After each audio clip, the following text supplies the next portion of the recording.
بسم الله الرحمن الرحيم. ازيكم يا حبايبي؟ عاملين ايه؟ النهارده هعمل معاكم كفتة رز. هنا انا عامل دي ربع كيلو لحمه مفرومه، هنا كوبايه رز مفروم، هنا بصلايه، هنا كزبره وبقدونس وشبت، وهنا توم، وهنا دي معلقه نشا ومعلقه صغيره بيكنج باودر، وهنا ملح وفلفل وكاري وكركم وبابريكا وكزبره ناشفه، كل حاجه منهم كده معلقه صغيره. هنا الرز هنا المطحون، ممكن انا جايباه رز مطحون جاهز. انت لو عايزه تطحنيه في البيت لازم تغسليه الاول مره، يعني لازم يتبل ميه وتسيبيه ينشف، تحطيه في مصفى كده ينشف، تقومي ضرباه في الكبه فينعم، كبه الفلفل الاسود والكمون. ماشي. احنا بقى هنعمل ايه؟ هنعملها بطريقه سهله وبسيطه جدا. هنضرب ده كله، الحاجات دي كلها، المكونات البودر دي هنحطها فوق اللحمه، والمكونات دي هنحطها في الخلاط، هنضربها ونصفيها من الميه بتاعتها ونحطها عليها. هنا النشا هنا عشان تضمني ان شاء الله ما تفكش، البيكنج باودر هنا علشان تديكي قطمه حلوه كده الكفته،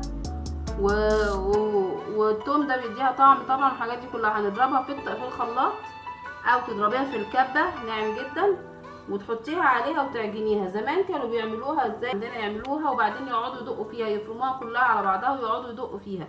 دلوقتي احنا بنعملها بطريقه سهله وبسيطه، وانا عملتها كذا مره ما فكتش مني وطعمها جميل جدا.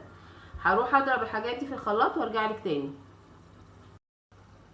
هنا اهو بصوا ضربته وصفيته، تقدري تضربيها بالكبه وبرده ايه تصفيها، مش عايزين ميه علشان ما تفكش.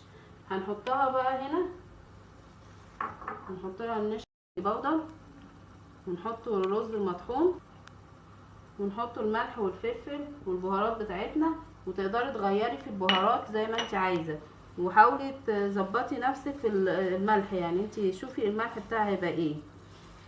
هعجنها وارجع لكم تاني. هنا اهو بعد ما حطينا عليها البهارات والرز المطحون، وحطينا النشا، معلقه النشا ومعلقه البيكنج باودر، بنقلبها بقى، هنعجنها كويس جدا، وبعدين هنتاكد من ملحها، لو عايزه ملح تاني حط لها. وبعد كده هنعملها على شكل كور وصوابع ونحمرها. هشكلها بقى، هنشكلوها ايه، كور وصوابع.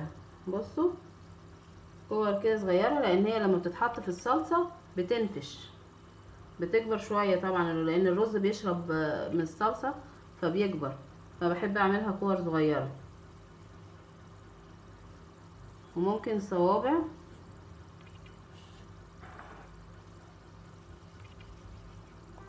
كده اهي. اهو يا بنات انا عملت كده ايه، بصوا صوابع وكور.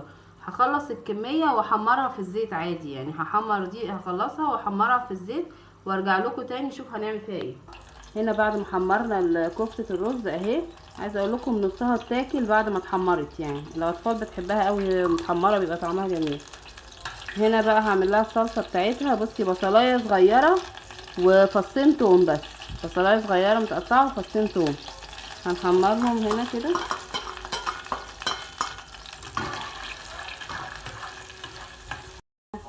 هنا البصلايه اصفرت اهي، نحط عليها ايه، الصلصه، عصير طماطم، هنسيبها تغلي غلوتين، وبعدين نحط لها شويه ملح وفلفل، وهنسقط عليها كفته الرز.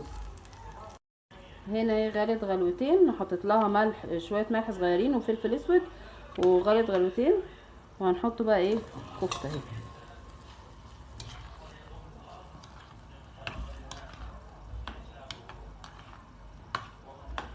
انا هغطيها واسيبها تغلي غلوتين، وبعد كده هنطلعها ونشوف هنقدمها ازاي. هنا اهو يا حبايبي بعد ما خلصنا الكميه، حطيناها في الصلصه وشربت شويه من الصلصه، وهي لو قعدت شويه كمان هتشرب اكتر. بنقدمها بالشكل دوت، وبنقدمها جنب رز. هي الاحسن طبعا تتاكل جنب رز، وكده يبقى عندك وجبه جميله وسهله، في نص ساعه بتكوني عملتيها، وطعمها جميل جدا، الاطفال بتحبها. ولو عجبكم لايك وشير وسبسكرايب. وشكرا.